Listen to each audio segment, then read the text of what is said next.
सोमवार के व्रत को लेकर मान्यता है कि इस व्रत को करने से भगवान भोलेनाथ अपने भक्तों की मुराद जल्दी पूरी करते हैं। सोमवार का दिन भगवान शिव को समर्पित है, इसलिए इस दिन भगवान शिव की पूजा और व्रत करने का महत्व और ज्यादा बढ़ जाता है।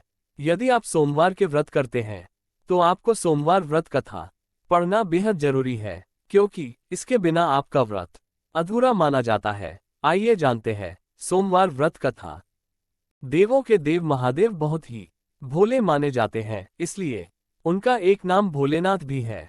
पौराणिक मान्यता अनुसार भगवान शंकर को प्रसन्न करने के लिए किसी भी तरह के खास विशेष पूजन की आवश्यकता नहीं होती। क्योंकि कहा जाता है कि वो तो भोले हैं और भक्त की मन से की गई क्षणिक मात्र की भक्ति से ही वो प्रसन्न हो जाते हैं। अगर आप भी शिव की भक्ति और कृपा पाने के लिए सावन के सोमवार का व्रत करते हैं तो इस कथा से भोलेनाथ को प्रसन्न कर सकते हैं। एक बार किसी एक नगर में एक साहूकार था। उसके घर में धन की कोई कमी नहीं थी, लेकिन कोई संतान न होने के कारण वो बहुत दुखी था। संतान प्राप्ति के लिए वह हर सोमवार को व्रत रखता था और पूरी श्रद्धा के साथ शिव मंदिर जाकर भगवान शिव और माता पार्वती की पूजा करता था। उसकी भक्ति देखकर एक दिन मां पार्वती प्रसन्न होकर भगवान शिव से साहूकार की मनोकामना पूर्ण करने का निवेदन किया।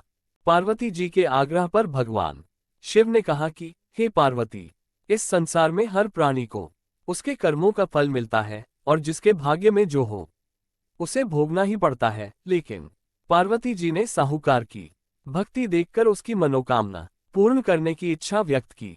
माता पार्वती के आग्रह पर शिवजी ने साहूकार को पुत्र प्राप्ति का वरदान तो दिया, लेकिन उन्होंने बताया कि यह बालक 12 वर्ष तक ही जीवित रहेगा। माता पार्वती और भगवान शिव की बातचीत को साहूकार सुन रहा था, इसलिए उसे ना तो इस बात की खुशी थी और ना ही दुख। वो पहले की भांति शिवजी की पूजा करता रहा।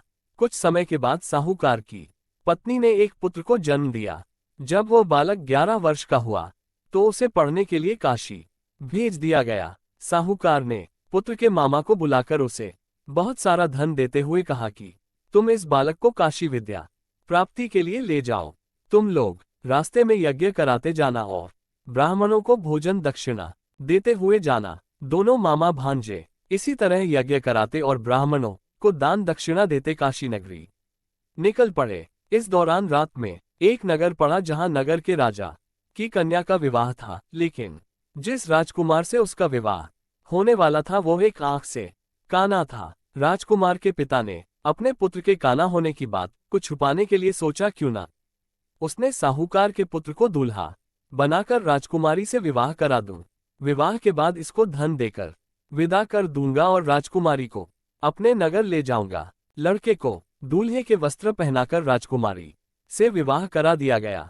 साहूकार का पुत्र ईमानदार था, उसे यह बात सही नहीं लगी, इसलिए उसने अवसर पाकर राजकुमारी के दुपट्टे पर लिखा कि तुम्हारा विवाह तो मेरे साथ हुआ है, लेकिन जिस राजकुमार के संग तुम्हें भेजा जाएगा वो एक आंख से काना है। मैं तो काशी पढ़ने जा रहा हूँ। जब राजकुमारी ने चुन्नी पर लिखी बातें पढ़ी तो उसने अपने माता पिता को ये बात बताए। राजा ने अपनी पुत्री को विदा नहीं किया, फिर बारात वापस चली गई। दूसरी ओर साहूकार का लड़का और उसका मामा काशी पहुंचे और वहां जाकर उन्होंने यज्ञ किया। जिस दिन लड़का 12 साल का हुआ उस दिन भी यज्ञ का आयोजन था। लड़के ने अपने मामा से कहा कि मेरी तबीयत कुछ ठीक नहीं है।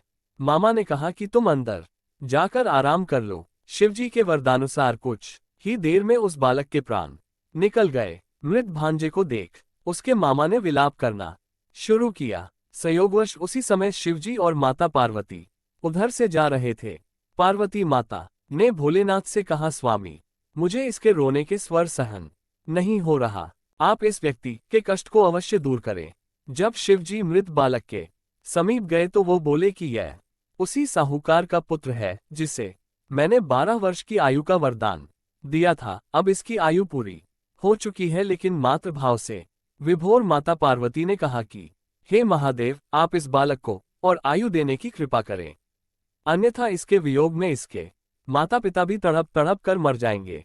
माता पार्वती के पुण्य आग्रह पर भगवान शिव ने उस लड़के को जीवित होने का वरदान दिया। शिव जी की कृपा से वो लड़का जीवित हो गया। शिक्षा पूरी करके लड़का मामा के साथ अपने नगर की ओर वापस चल दिया। दोनों चलते हुए उसी नगर में पहुंचे जहां उसका विवाह हुआ था। उस नगर में भी उन्होंने यज्ञ का आयोजन किया। उस लड़के के ससुर ने उसे पहचान लिया और महल में ले जाकर उसकी खातिरदारी की और अपनी पुत्री को विदा किया।